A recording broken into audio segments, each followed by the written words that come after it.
محبت اور جس چاہت سے انہوں نے خواہش ظاہر کی، میرا وعدہ ان سے یہی تھا کہ بھائی دوسرے ملکوں کی بات ہے، میں کئی ملکوں کے دورے پہ جا رہا ہوں، اگر واپس آ سکا تو ضرور آؤں۔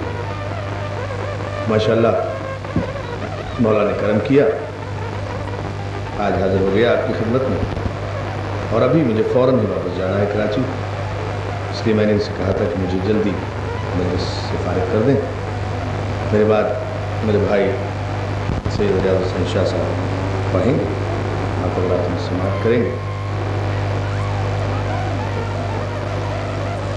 یہ مجالس ہمارا آہ اور واہ کا ذریعہ ہی نہیں ہے، بلکہ یہ مجالس ہماری درسگاہ ہے۔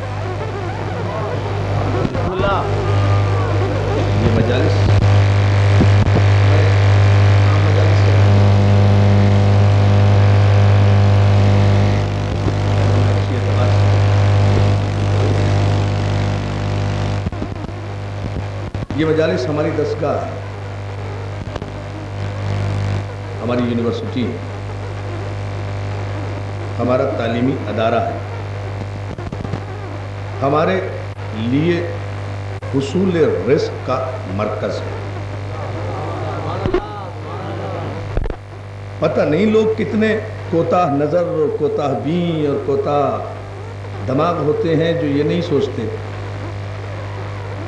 جو یہ کہتے ہیں کہ آل محمد رزق نہیں دیتے۔ اس کے لیے کسی فتوے کی ضرورت ہے؟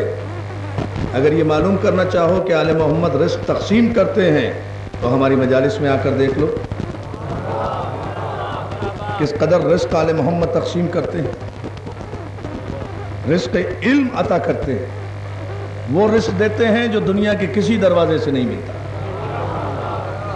رزق سے مراد روٹی کپڑا مکان نہیں ہے، یہ تو کوئی بھی دے دیتا ہے۔ رزق سے مراد نوکری چاکری بزنس تجارت نہیں ہے، یہ تو کسی بھی آستانے سے مل جاتی ہے۔ یعنی جسمانی رزق جو ہے یہ تو انسان کسی بھی طرح حاصل کر لیتا ہے اور کسی بھی دروازے سے حاصل کر لیتا ہے، چاہے صحیح ذریعہ ہو یا غلط ذریعہ ہو۔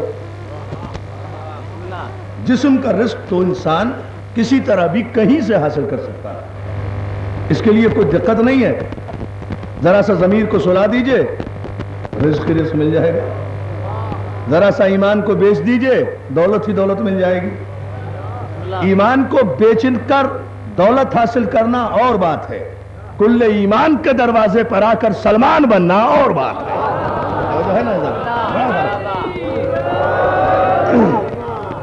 یہ ہے بنیادی فرق۔ ان مجالس سے ہم رزق ایمان لیتے ہیں، رزق روح لیتے ہیں۔ روح کا سکون کسی کو میسر نہیں ہے۔ اس کائنات میں یہ دنیا جتنی ترقی کر رہی ہے، جتنے ڈیولپڈ کنٹریز ہیں، ہم دیکھ کر آ رہے ہیں دولت کی ریل پیل ہے، مگر بین الاقوامی دنیا کو سکون میسر نہیں ہے کسی بھی نظام میں۔ سکون حیات اگر کہیں میسر آتا ہے تو ان مجلسوں سے میسر آتا ہے۔ رزق روحانی اگر کہیں ملتا ہے تو ان مجالس سے ملتا ہے۔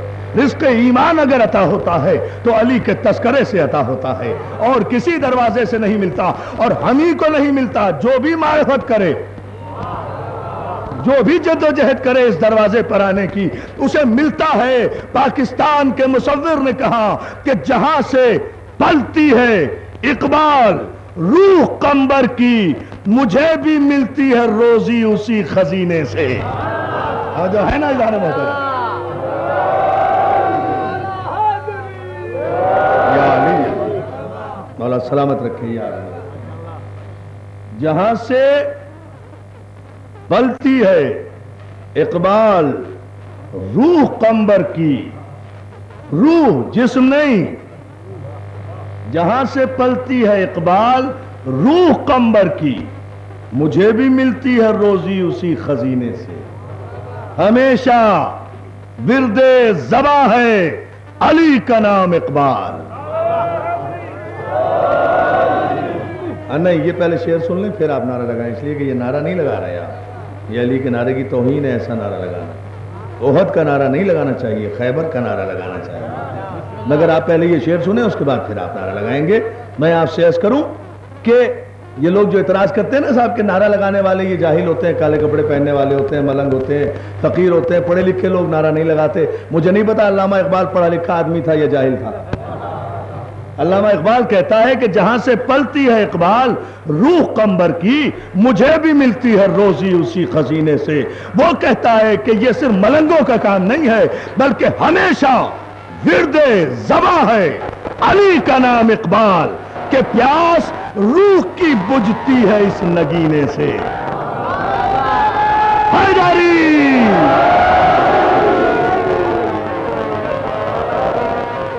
السلام علیکم۔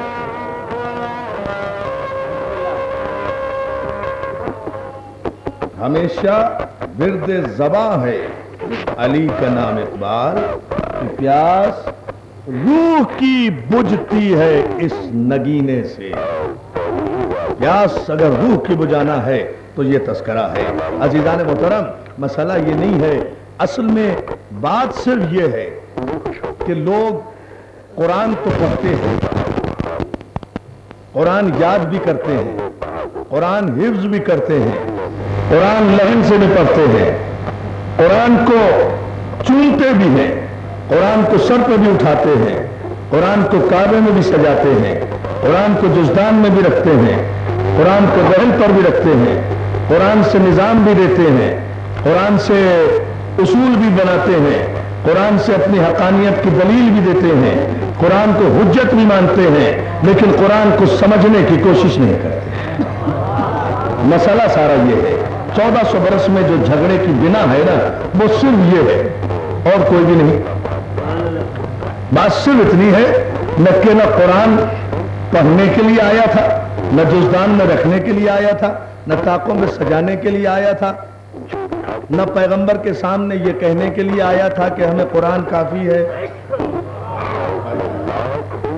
اس لیے نہیں آیا تھا قرآن۔ قرآن آیا تھا تدبر کے لیے، تفکر کے لیے، تعقل کے لیے، غور و فکر کے لیے۔ ایک بھی مقام پر قرآن مجید میں یہ نہیں کہا گیا کہ مجھے یاد کر جاؤ، مجھے حفظ کر جاؤ، مجھے رٹ جاؤ۔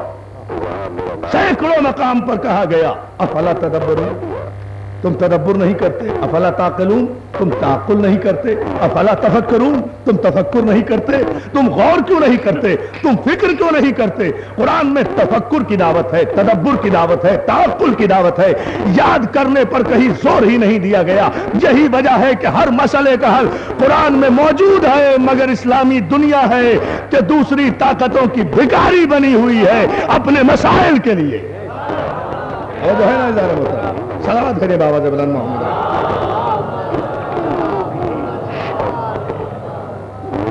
آپ اس پہ توجہ کریں، بات سمجھ میں نہیں آتی کہ قرآن کہتا ہے کہ افلا یتدبرون القرآن ولو کان من عند غیر اللہ لوجدوا فیہ اختلافا کثیرا۔ اب ذرا سا یہ 10-15 منٹ کا مشکل مرحلہ ہے قرآن فہمی کا، آیات کو سمجھنے کا، آیات کو بیان کرنے کا، اس کے بعد نتیجے انشاءاللہ دوں گا تو پھر آپ اس بات کو سمجھ سکیں، لہذا گھبرائیے گا نہیں آیتوں سے۔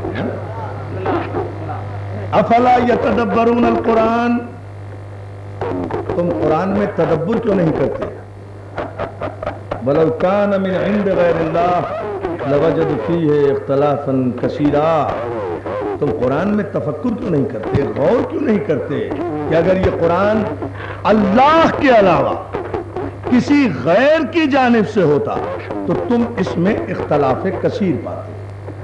یعنی قرآن نے ایک دلیل دی کہ قرآن اللہ کی جانب سے ہے، اگر یہ اللہ کے علاوہ کسی غیر کی جانب سے ہوتا، کسی اور کی جانب سے ہوتا تو تم اس میں اختلاف ہی اختلاف پاتے، اس کے بیانات میں اختلاف ہوتا، اس کے میں اختلاف ہوتا، اس کے مراسلات میں اختلاف ہوتا، اس کے معنی میں اختلاف ہوتا، اس کے مفاہیم میں اختلاف ہوتا، اس کے احکامات میں اختلاف ہوتا، اس کے فرامین میں اختلاف ہوتا، آیت آیت کی تردید کرتی، سورت سورت کی تردید کرتی، لیکن قرآن میں اختلاف نہیں ہے، اس لیے کہ یہ اللہ کی جانب سے ہے۔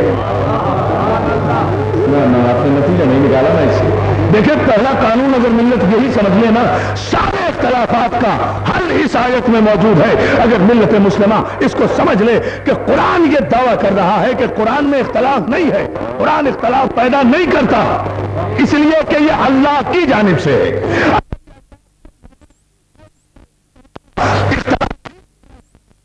تو دوستو پوری توجہ، قانون بن گیا نا کہ اب قیامت تک جو شے بھی اللہ کی جانب سے ہوگی اس میں اختلاف نہیں ہوگا، جو شے بندوں کی جانب سے ہوگی اس میں اختلاف ہوگا۔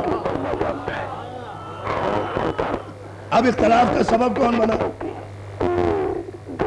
جو قانون بھی اللہ کی جانب سے بنے گا اس میں اختلاف نہیں ہوگا، جو قانون بندے بنائیں گے اس میں اختلاف ہوگا۔ اللہ ساری انسانیت کے لیے قانون بنا دیتا ہے اور ساری انسانیت اس قانون کو مان لیتی ہے۔ بندے جب قانون بنانے بیٹھتے ہیں تو انسانیت تو ایک طرف ہے، وہ اپنے ملک میں رہنے والے فرقوں کو مطمئن نہیں کر سکتے۔ قانون بناتے وقت دیکھا نا آپ نے کہ جو چیز اللہ کی جانب سے ہے اس میں اختلاف نہیں ہوگا۔ اب اختلاف کیوں پیدا ہوا؟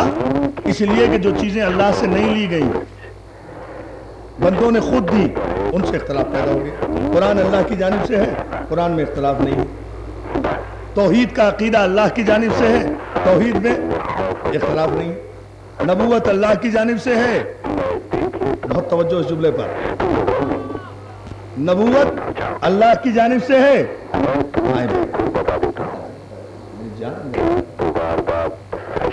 سلام بھیجیں بابا سے بلند سلوات بھیجیں نا سید ریاض حسین شاہ صاحب کے لیے۔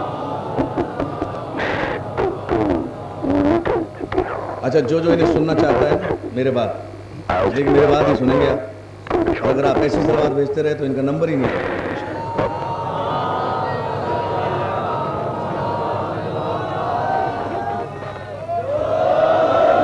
مولا سلامت رکھے آپ۔ توجہ ہے نا دوستو، قرآن اللہ کی جانب سے، 90 کروڑ مسلمانوں میں کوئی اختلاف نہیں۔ توحید اللہ کی جانب سے، 90 کروڑ مسلمانوں میں کوئی اختلاف نہیں۔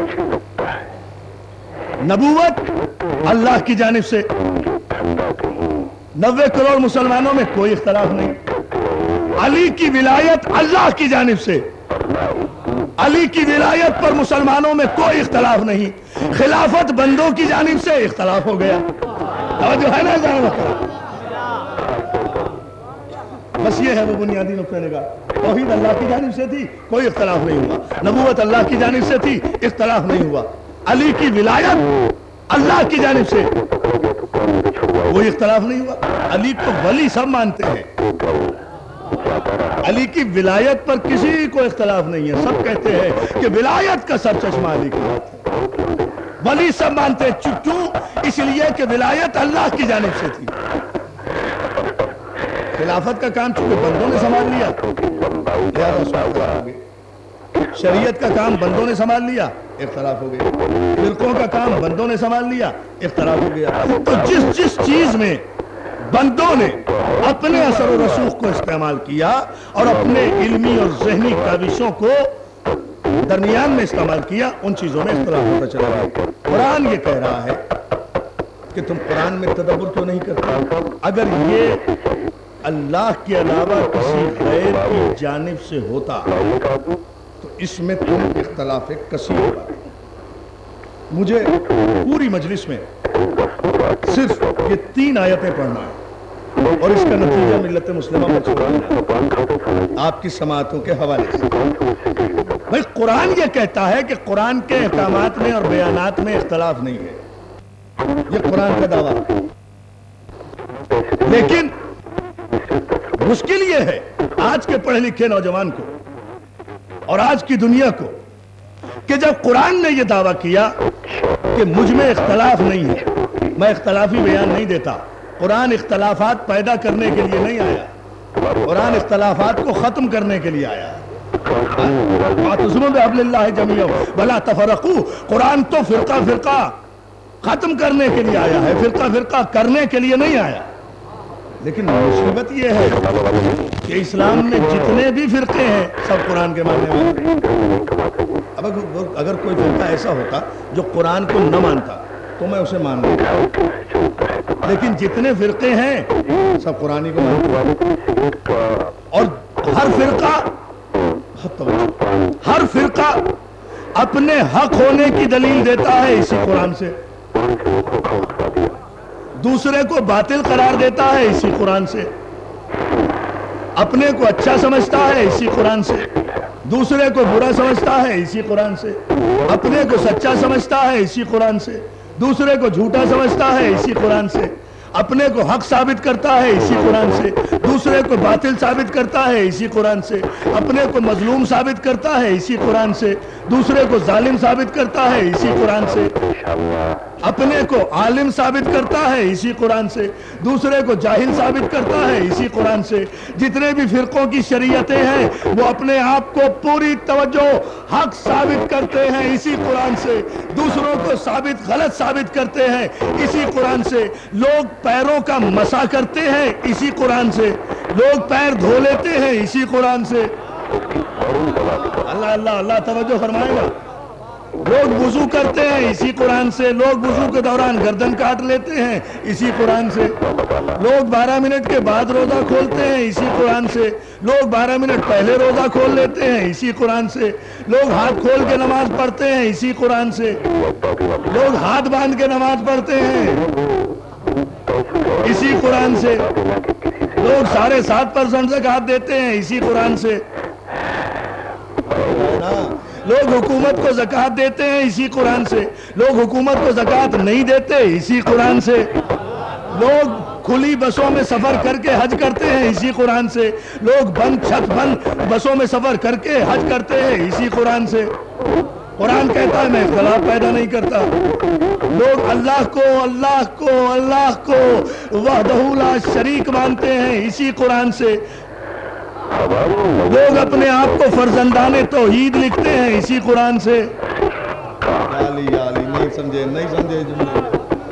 لوگ اللہ کو لم یلد ولم یولد سمجھتے ہیں اسی قرآن سے، لوگ اپنے آپ کو فرزندان توحید کہتے ہیں اسی قرآن سے، لوگ خدا کو عقل و علم و شعور و ادراک و فکر سے ماورا سمجھتے ہیں اسی قرآن سے، لوگ اللہ کو چوتھے آسمان پہ ثابت کرتے ہیں اسی قرآن سے، لوگ اللہ کو نظر نہ آنے والی طاقت سمجھتے ہیں اسی قرآن سے، لوگ اللہ کو تخت پہ بٹھاتے ہیں اسی قرآن سے۔ شاہ صاحب کی طرح یعنی اللہ بھی ایسی تخت پہ بیٹھتا ہے جیسے شاہ صاحب، بس ان کے بیٹھنے سے تخت سے چراتا نہیں ہے، اللہ کے بیٹھنے سے چلا جائے۔ لیکن ثابت کرتے ہیں، مصیبت یہ ہے، مسئلہ مشکل یہ ہو گئی، سارے مسلمان سب کا متفقہ مسئلہ ثابت کر رہا ہوں کہ لوگ اللہ کو مجسم مانتے ہیں اسی قرآن سے، تخت میں بٹھاتے ہیں اسی قرآن سے، لوگ خدا کو علم و عقل و شعور و ادراک و محسوسات و حواس خمسہ سے بالا سمجھتے ہیں اسی قرآن سے، لوگ آدم کی غلطی تسلیم کرتے ہیں اسی قرآن سے، لوگ آدم کو محفوظ عن الخطا سمجھتے ہیں اسی قرآن سے، لوگ ابراہیم پر 3 مرتبہ جھوٹ بولنے کا عقیدہ رکھتے ہیں اسی قرآن سے، صحیح بخاری میں ہے، لوگ ابراہیم پر زندگی میں 3 مرتبہ جھوٹ بولنے کا عقیدہ رکھتے ہیں اسی قرآن سے، لوگ ابراہیم کو صادق و امین سمجھتے ہیں اسی قرآن سے، فَاذْكُرْ فِي الْكِتَابِ ابراہیم اِنَّهُ كَانَ صِدِّقًا نَبِيًّا، جہاں رسول کو حکم ہوتا ہے اے میرے حبیب اس قرآن میں ابراہیم کا تذکرہ کرو کہ وہ ہمارا سچا نبی تھا، وہ ہمارا سچا نبی تھا۔ تو پھر مجھے کہنے دینا کہ لوگ سچوں کو جھوٹا ثابت کرتے ہیں اسی قرآن سے، جھوٹوں کو سچا بنائے پھرتے ہیں۔